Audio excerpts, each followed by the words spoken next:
Pay a little extra money to fly first class. What it does is it conditions your mind. Once you get in first class and you see how wide the seats are, everybody get a washcloth, they got a menu, you get to decide what you want, all the drinks is free. Once you sit in first class one time, the next time you get on a plane, it's very difficult to walk past them seats. And then your mind starts thinking of ways to get back to first class. And guess what? That's what you start attracting to your life. And you start behaving and producing stuff to get you back into first class. That's how you move up. You just, like buy you one really expensive outfit. Just see how it feels. It changes your life. It will then cause your mind to subconsciously produce thoughts to get another one. And next thing you know, you attract the thing you need to produce the outcome that you want.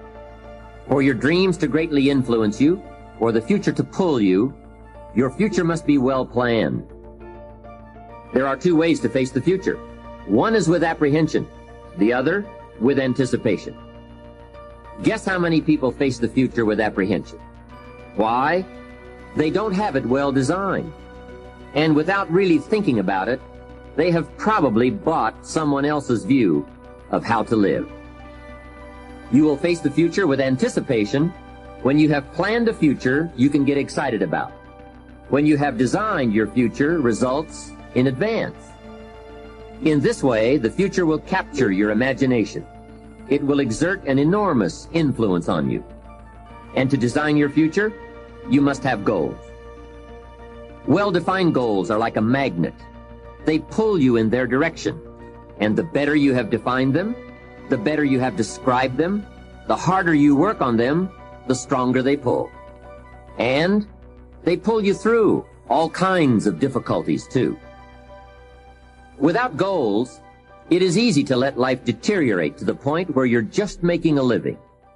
It is not difficult to get trapped by economic necessity and settle for existence rather than substance. We all have a choice. We can either make a living or design a life. So if you're not going to change, see, if you're not going to do it, even though you promise yourself year after year, just then make arrangements to see that it gets done. So analyze how you are. You know, if you're good at bookkeeping, then keep your books. If you're not, just don't keep promising. Just drop off all that mess, you know, twice a week or once a month in somebody's lap and say, here, figure this out and I'll pay you to do it. Sometimes for $100 a month or something, $50 a month, somebody will just, you know, calculate a lot of stuff for you. Just save yourself all the grief of promising and never doing it. So analyze how you are. It's very important. Next time management essential is beware of the telephone. Beware of the telephone, a useful tool, but it can also get you into trouble. So you got to watch the telephone on time management. Here's one way to use the telephone. Make sure you make an agenda before you make a call. Make a little list of what you're going to talk about before you call. Don't try to think and call out of your head. But if you don't have this agenda, you wander around, talk about all kinds of things that probably aren't essential. And then you have that, at the end of the telephone conversation, you say, let's see, there was something else I was going to talk to you about. I can't think of it right now.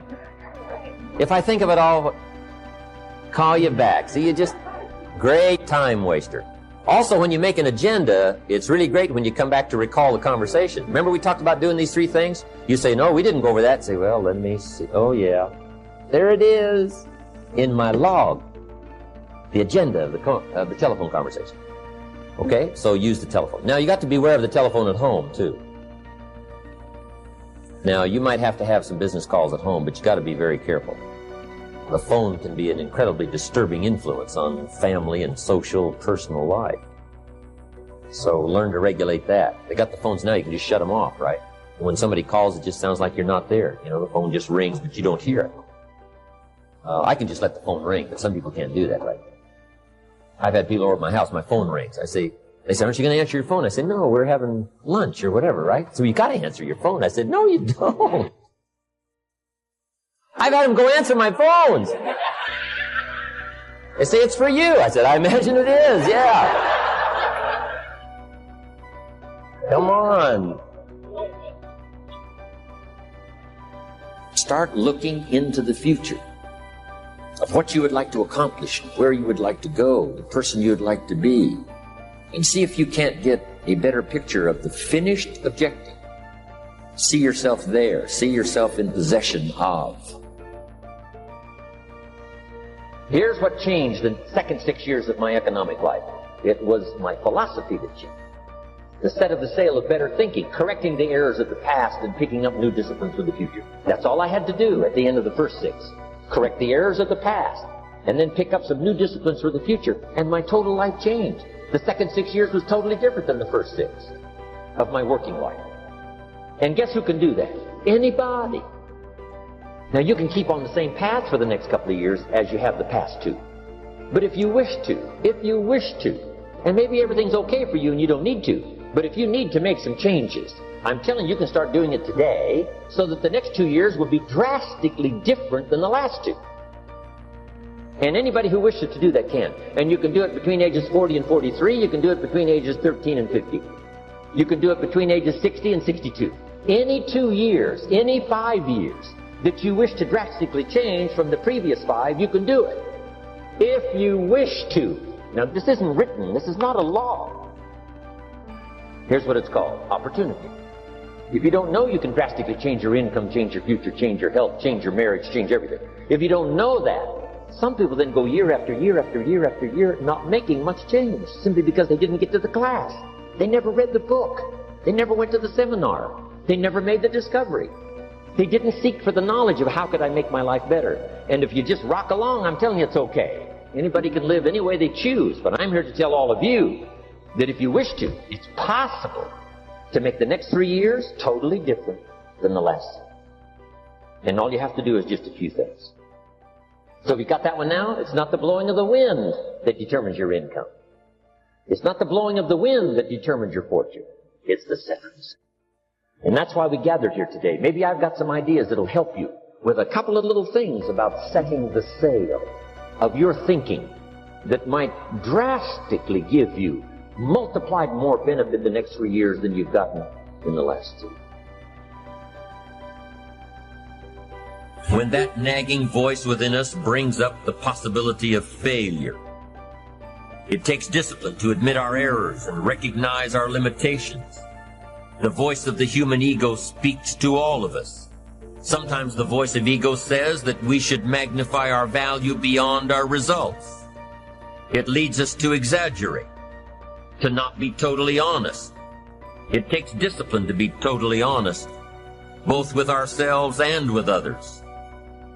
Be certain of one thing: every exaggeration of the truth, once detected by others, destroys our credibility and makes all that we say and do suspect. As soon as a business colleague figures out that we tend to exaggerate, guess what?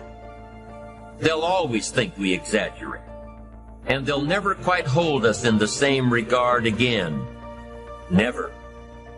The tendency to exaggerate, distort, or even withhold the truth is an inherent part of all of us. It takes discipline to change a habit, because habits are formed a little bit each day, every day, every day.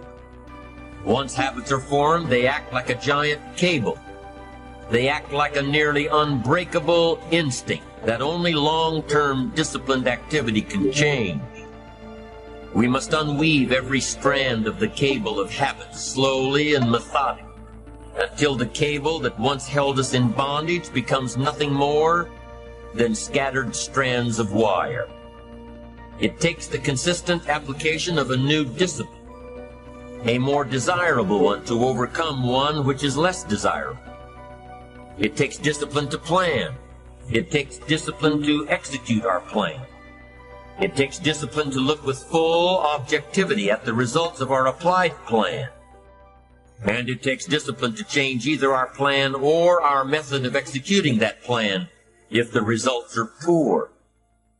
It takes discipline to be firm when the world throws opinions at our feet. It takes discipline to ponder the value of someone else's opinion when our pride and our arrogance leads us to believe that we are the only ones with the answers. And then after a year or two, I recommend you bump that up to 1 hour per day if you really want to supercharge your fulfillment levels in life. And then the last point, and this is one of my favorites, and this is one that people really miss out on, is study success. Successful people study success. Success is not what we naively think. It's just something that happens naturally to some people and doesn't happen to other people. Success is a very deliberate, conscious endeavor that you undertake. Success is built over months and years, and it's done consciously. And the more you understand the principles of success,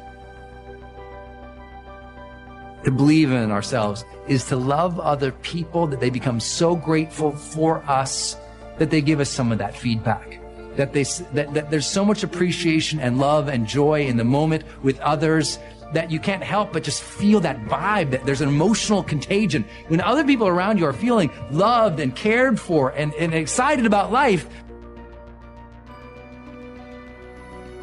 Now, being mentally strong should actually lead you to being physically strong, because if you are mentally strong, then you can work and train to become physically strong.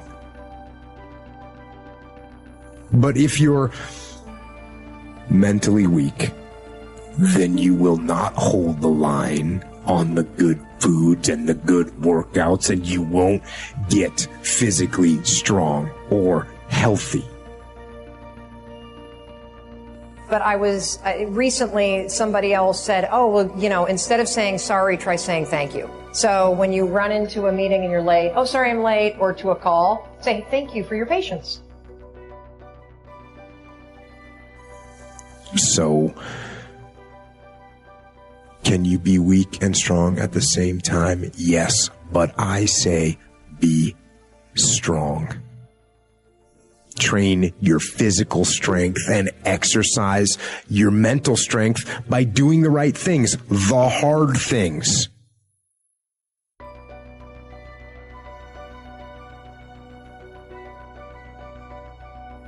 Or what is going to bring you down? There's distractions. There are things out there that will do you harm that are so camouflaged you can't see them at all. Them at all. Them at all. Them at all. Them at all. Them at all. Them at all. Them. Time to Paul, if you can make it, we'd love to put you on TV. I say it's this Sunday. Before I hit the button, I heard, doop, you have another message. That wasn't there before. So I punched my code in. I listened to the second message. It said, Steve Harvey, this is Tom Sobel from the Comedy Caravan. This was a Thursday. He said, I have a gig in Jacksonville, Florida on Friday night that pays $150. If you can get there Friday night, you'll make $150. So I called him back and I said, hey, Tom, did you get a gig away? He said, no, it's still available. He said, can you get that? I said, I'm in Pensacola, Florida. I'm 3.5 hours away. So I drive to Jacksonville, Florida, and that night I made the 150. Club owner said, man, you funnier than the guy we hired. If you stay tomorrow night, I'm gonna give you another $150.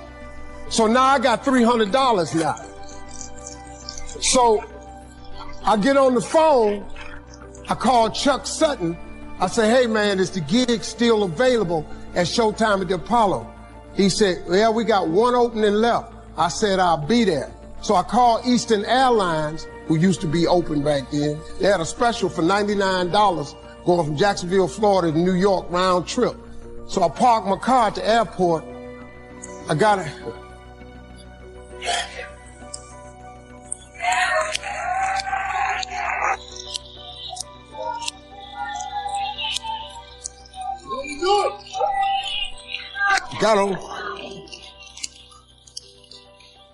Got on plane, flew.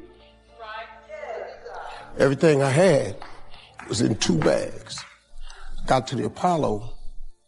I said, hey man, I'm here. I got there at 11 o'clock in the morning. He said, you can't stay here because you don't come on to the late show tonight. I said, man, I ain't got nowhere to go. I said, if you just let me stay in this building, man, I ain't gonna move around nothing. I ain't got nowhere to go. I'm in Harlem. I can't go back out here. I got these 2 bags. I got victim wrote all over me, man. So he said, all right, if you go upstairs, don't come down. So he put me in a dressing room on the 6th floor. So that's where all the comedians were. So I stayed up there. I got hungry around 3 o'clock and I couldn't take it no more. So I went back downstairs, dude named Alton Liston. I said, hey man, he said, man, I thought I told you, don't come down them damn steps. I said, hey man, I'm just hungry, man. I said, let me go to that KFC I saw in the corner. Just let me get some chicken. I'll come right back. He said, man, if you ain't back in 20 minutes, you ain't getting in this building. So I went, bought me some chicken, came back. So the comedians started coming in the building. They started coming up on the 6th floor. So I meet this guy named D.L. Hughley. I introduced myself. He introduced himself. I'm sitting there, another guy come in named Dwayne Johnson. Then this other dude walked in named Jamie Foxx. And I introduced myself. We don't know each other. Ain't none of us famous. It's 1991, man. They gave everybody the lineup. I was on the last show of the night. I don't go on to 11 at night. I done had this 4 pieces of chicken. I'm starving, man. That chicken done wore off. I'm nervous, man. I'm about to throw up. D.L. Hughley went downstairs. D.L. Hughley got booed off. Dwayne Johnson got booed off. Jamie Foxx went down there and got booed. They booed Jamie, then Jamie started singing. And then they started clapping. And Jamie had their ass, then he went back to them jokes, and they got his ass. So I'm walking down the steps, and I see Jamie sitting on the steps. I said, hey, man, hang in there. He said, man, that ain't never happened to me before, man. This is crazy. This Jamie Foxx, man, one of the most talented people in all of comedy. And now, you don't even know how nervous I am, man. I can't even. My breathing is shot because these dudes been booed. So I walk out. I had wrote this joke. Mike Tyson had got in a fight in Harlem with this heavyweight named Mitch Green. Mike Tyson had hit the dude in the eye in the store. Now, he was on the news. His eye was swollen. So the joke I wrote was, they was interviewing Mitch Green, and he was telling everybody what happened, but his eye took over the interview. And I wrote this joke that his eye started talking and was just, I tell you what happened. The heavyweight champ's fist is coming towards my face. I just said, Lord, Lord, Lord. And I wrote this whole joke about this dude's eyeball talking. And when the punch came, and all this here, the Apollo, man, they went crazy. They lost their mind. I got a standing ovation, man. I walked off stage, man, just started crying. I couldn't believe it. They paid me. I made $750 for being on TV for one night. I'd never made $750 telling jokes in one night. And so that was my first television appearance. A couple weeks later, Sinbad was the host of the show. He got this job on Different World. And so he quit. And so Mark Curry became the host. And then Mark Curry got hanging with Mr. Cooper, and he quit. And they came to me and said, would you come back to New York and host amateur night for us to just try you out? Oh, ain't no problem. So I went to New York. I hosted amateur night, and I was killing. But every time we went to commercial break, I was supposed to let the warm-up act take over like Ruben does. But I knew not to let the warm-up act do that because he would change the attitude of the crowd, because the Apollo was a wild place. So I stayed out there. I did the warm-up and the host, and I created a bond with that audience. And that's how I got on TV. It was my very first TV show. I hosted Showtime at the Apollo. I ended up being the longest-running host in the history of Showtime Apollo. I did that show for 8 years. Nobody ever did it for 8 years. And that was my turn-back moment. See, in your life, everybody has a turn-back moment. You have a moment where you can go forward or you can give up. The thing you have to keep in mind before you give up is that if you give up, the guarantee is it will never happen.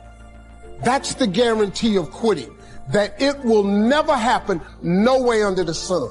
The only way the possibility remains that it can happen is if you never give up no matter what. Because God is always coming.